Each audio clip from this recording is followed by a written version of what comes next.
이런 기업은 걸러라. 현금 가용 연수가 무조건 피한다. 임상 결과도 딱 한 글자로 나옵니다. 그 속임수는 충분히 피할 수 있지 않을까?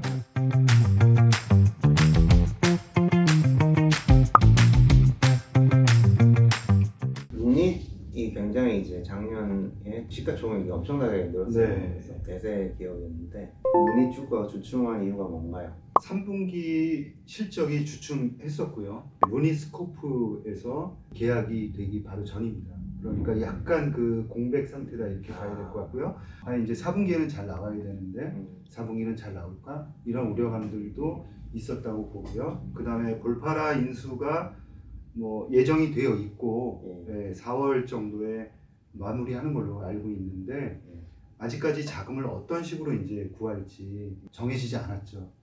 그래서 그 자금 조달과 관련한 얘기가 그것도 마무리가 되어야 되거든요. 그래서 여러 가지가 이제 얽혀 있는 그런 와중에 인터넷 은행으로 진출을 한다 이런 기사가 나오면서 거의 참을 수가 없었던 거죠. 사람들이 이제 엄한 업종을 막 손대냐 이런 네. 식의 의견이군요. 그러니까 그 주가만 보더라도 주주들이 상당히 불안해했던 상황에서 인터넷 은행이라는 어떻게 보면은 경영진들이 차분하게 그 전에 설명이라든가 이런 뉘앙스, 미리 설명하는 이런 과정 없이 바로 언론에 그런 내용들이 나온 거죠. 그래서 인터넷 은행 그러면 상당히 큰 자금이 들어갈 수밖에 없습니다. 그렇죠. 그리고 자금이 지속적으로 들어갑니다. 어찌됐건 한번 발을 들여놓게 되면은 루닛에서는 10억에서 한 50억 정도가 이제 투여될 것이다. 이렇게 이제 가이던스를 주셨는데요. 그거 말고도 관련한 사업과 관련해서는 인력이 또 소모가 될 수밖에 없는 거죠. 그래서 지금 가장 중요한 본업들이 이제 산재에 있거든요. 그리고 M&A도 지금 진행이 되고 있는 상황이고, 그래서 이건 너무 빠른 속도로 나아가고 있는 거 아닌가. 특히나 이제 우려하는 거는 돈을 벌고 있지 못한 상황입니다. 그런데 너무 문어발 확장하는 거 아니냐 이런 비판이군요. 적자가 진행이 되고 있고 물론 이제 루닛은 볼파라 인수라든가 이런 점은 굉장히 긍정적이라고 저는 생각을 합니다. 그리고 주가가 조금 빠지고 이런 것들은 있을 수 있는 일이라고 생각을 하고요. 불안한 건 사실이기 때문에 그게 주가에 반영될 수는 있는데 중요한 거는 아주 중요한 의사결정에 있어서는 실수를 하지 말아야 된다라는 거고요. 그리고 시장하고 커뮤니케이션은 방법은 시간과 때 이런 것들이 중요하고, 그렇게 중요한 사안에 대해서는 주주들에게 그 발표가 나왔다 그러면 오전에 했다 그러면 오전에 따로 그거에 대한 설명을 해서 우려감들을 좀 잠재우는 그런 노력들이 실시간으로 필요하지 않을까라는 거죠. 루닛에 대해서 대표님은 좀 많이 관심 있게 보시는 것 같아요. 콘텐츠도 많이 만들고. 예, 맞습니다. 혹시 투자하고 계신가요? 약간 곤란한 질문인 예, 알겠습니다. 그럼 다음 질문을 해보겠습니다. 작년 대세 상승량을 이끌었던 섹터는 뭐니 해도 AI 의료였습니다. 네. 적게는 뭐 300%, 많게는 700% 이렇게 올랐는데요. 올해는 뭐 흐름이 어떨까요? 더 갈 수 있을까요? 뭐 어떻게 보시는지. 작년에는 기대감으로 상당폭 올랐다 이렇게 보고 있습니다. 그리고 일부분은 그런 가능성을 충분히 보여준 회사도 있었고요. 루닛 같은 경우에는 일부 매출액을 보여줬죠. 그렇지만 3분기 실적을 보면 다소 떨어졌거든요. 4분기 실적을 확인해야 된다라는 점. 그 다음에 루닛 스코프 같은 경우 올해부터 이제 매출액이 일어날 것으로 이제 예상을 하고 있는데, 그런 점들을 감안하더라도 작년도에 가능성은 보여줬다 이렇게 보고 있습니다. 그렇지만 기대치도 많이 이제 들어가 있는 상황이고요. 그 기대치를 올해 이제 루닛스코프를 매출을 올리면서 기대치를 충족시키느냐 하는 그게 이제 중요한 포인트가 될 것 같고요. 그리고 이 세 회사가 이제 뭐 비슷하게 AI 의료로 엮여 있지만 사실 뜯어보면 주력 매출 지금 나는 제품들이 조금씩 달라요. 루닛 같은 경우는 이제 엑스레이 관련, 뷰노는 예후 예측 해주는 딥카스라는 제품이 있고요. JLK는 뇌졸중 관련. 오히려 루닛은 지금 매출이 잘 나는 뭐 엑스레이 쪽이 아니라 바이오마커 쪽을 말씀하셨어요. 네. 그쪽을 좀 더 뭐 매출 포텐셜이 크다고 보시는지. 그 시장성이라든가 시장 크기는 루니스코프가 훨씬 더 큽니다. 그리고 임팩트도 더 클 수가 있습니다. 예. 그리고 지금은 이제 매출이 일어나고 있지 않지만은 잠재적인 성장 가능성이 훨씬 더 크다라고 보고 있고요. 루니 주가에는 아직까지 명확하게 이제 제약회사들이 계약을 하지 않은 상태니까 관련해서 시제품을 아마 쓰고 있을 거라고 생각을 하고 있고요. 그래서 조금씩 이제 매출이 일어나고 있지만 본격적인 매출은 아닙니다. 그것을 계약을 해야 되거든요. 그래서 올해 여러 빅파마들과 동반진단이라는 말이 용어가 좀 어려운데요. 그러니까 암 치료제를 개발하기 위해서 이 암 치료제가 타겟하는 그 잘 들을 만한 환자들을 골라내는 겁니다. 루닛의 치료제를 개발하는 회사가 있고 빅파마가 있고 이 루닛의 제품으로 이 치료제가 잘 들을 만한 환자들을 선별해내는 겁니다. 그 사람들만 모아서 임상을 하면 신약 개발할 성공 가능성이 올라가는 거죠. 그래서 그런 측면에 있어서는 상당히 시장성이 많고요. 신약을 개발하고 있는 대부분의 회사들이 신약 개발 그 성공 확률이 점점 떨어지고 있습니다. 특히 암 치료제 같은 경우에는 최종적으로 임상 1상부터 임상 3상까지 신약 승인을 받을 확률이 5% 정도밖에 안 돼요. 그러다 보니까 굉장히 리스크가 큰 거죠. 그래서 가급적이면은 돈도 많이 들어가는 이 임상 그 암 치료제 임상에서 성공 확률을 높여야겠다 이런 목표가 되게 이제 열망이 강한 거죠. 거기에서 루니스코프가 큰 역할을 할 것이다라는 추측을 해볼 수 있는 거죠. 그래서 한번 계약이 시작하면은 좀 더 많은 계약이 이루어질 것이다라고 시장에서는 예측을 하고 있습니다. 미국에서 최근에 작년 하반기부터 해서 빅테크 기업의 주가가 계속 올랐어요. 최근에는 다 AI 신약 개발로 빅테크 기업들이 뛰어들었습니다. 그런 지점에서 국내 제약바이오 기업에게는 어떤 영향이 있을지 질문 드려보겠습니다. 너무 이제 큰 질문이긴 하거든요. AI라는 게 아까 이제 루닛 이야기도 나왔지만 환자를 선별해내는 이 치료제가 이 환자에게 잘 맞을 거냐 하는 것을 미리 이제 걸러내는 그런 영상 진단 쪽도 굉장히 중요한 분야이기도 하고요. 특히 이제 말씀하신 대로 신약 개발 분야는 정말 시장이 큽니다. 그래서 이 신약 개발 분야에서 우리나라의 AI 관련한 신약 개발 업체들이 어느 정도 활약을 할 것이냐라는 점인데 개인적으로는 상당히 이제 어려운 상황이다 이렇게 말씀을 드리고 싶어요.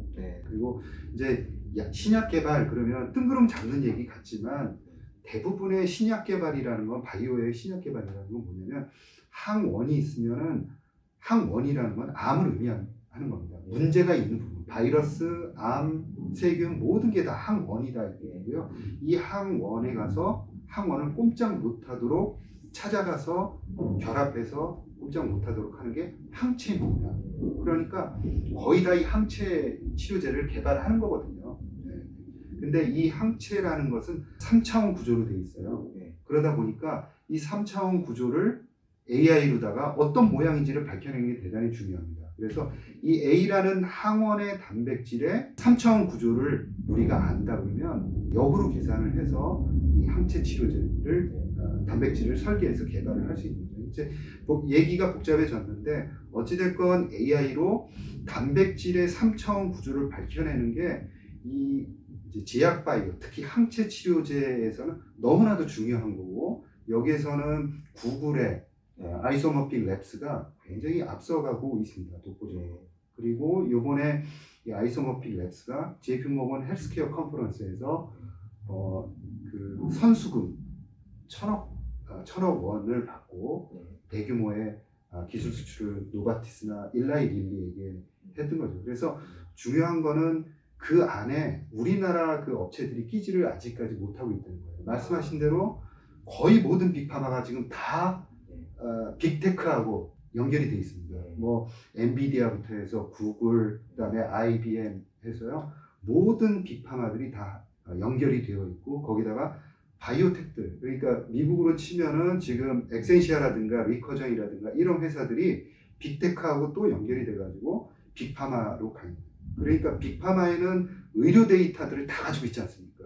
이 빅테크는 또 클라우드라든가 또 AI 개발 그 신약 개발 시스템 이런 것들을 다 가지고 있다 보니까 이 둘이 연결이 되고 대규모의 자금이 빅파마에서 또 빅테크의 자회사로 또 흘러갑니다.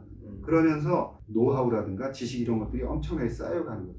그래서 초기가 되게 중요한데 우리나라 업체들 중에서는 이런 빅파마, 빅테크, 거기다가 바이오테크 이 환경에 전혀 지금 아직까지 끼고 있지는 못하는 거죠. 그래서 아까 루닛 같은 경우가 좀 가능성이 있다라고 보는 거고요. 루닛의 경쟁자인 패사이 같은 경우에도 지금 그 빅파마들과 연결되어 있는 거죠. 그래서 루닛도 빨리 분발을 해서 이 업계를 넘어가야 된다 이렇게 얘기했습니다. 미국 시장에 대해서 많이 다루셨고 또 네. 과거에 이제 기관 투자자로서 그런 투자를 실제로 하셨는데 미국 시장하고 좀 어떻게 다른가요? 비교를 한번 해주시죠. 바이오 이제 관련해서 미국에서 오랫동안 투자를 하신 그분이 칼럼을 쓰신 내용을 보고 저도 이제 공감을 굉장히 했던 글이 있는데 뭐냐면 우리는 바이오 어떤 기업이 잘못되면 아우 바이오 그냥 안 돼 이렇게 이제 얘기를 하지 않습니까? 역시 바이오는 안 돼. 네. 전체 바이오죠 그냥 어떤 네, 기업이 그렇죠. 아닙니다. 네. 근데 미국은 그렇지 않다는 거죠. 바이오가 굉장히 어렵고 힘들어도 어떤 기업이 아주 몰상식한 그런 비난받을 일을 하더라도 그 기업만 욕을 먹는다는 거예요. 그래서 아무리 바이오 시장이 어렵더라도 어려우면 어려울수록 그냥 꾸준하게 투자가 이루어진다는 거죠. 우리는 한번 식으면 확 식을 수밖에 없는 거고 그 다음에 된다 싶으면은 그냥 한도 끝도 없이 이제 올라가는 그런 현상을 보입니다. 그래서 지금 과거에 미국도 그랬다고 하거든요. 그래서 바이오는 역시 안 돼. 이런 식의 이제 얘기들을 많이 들었다고 합니다. 그래서 우리나라도 과도기다. 그렇지만 기업들이 A라는 기업이 잘하는 부분, 못하는 부분이 분명히 있다라고 생각을 합니다. 근데 그거를 조금씩 구분하는 것들도 필요하다고 생각하고요. 또 이제 기업들로서는 아직까지도 굉장히 그 투자자들을 불편하게 하는 부분들이 지나치게 좀 많습니다. 그냥 간단한 예를 들면 임상한 결과가 뻔히 나왔는데도 불구하고 아전인수격으로 보도를 하는 겁니다. 그러니까 분명히 보면 그냥 극단적으로 얘기하면 실패인데 성공 이렇게 얘기하는 거죠. 신문에 그렇게 납니다. 기자에. 그래서 야 이거는 만약에 임상 결과를 읽지 못하는 투자자다 그러면 진짜 성공으로 알겠다라는 거죠. 그래서 그런 점들만 보더라도 앞으로 우리 그 제약바이오 업계가 나아갈 길은 좀 아직은 좀 있어야 되지 않을까. 주식 종목에 대해서 한번 여쭤볼게요. 그 국내에서 이렇게 좀 주목할 만한 기업 그리고 미국 주식에서 좀 주목하시는 기업이 있다면 좀 말씀 부탁드립니다.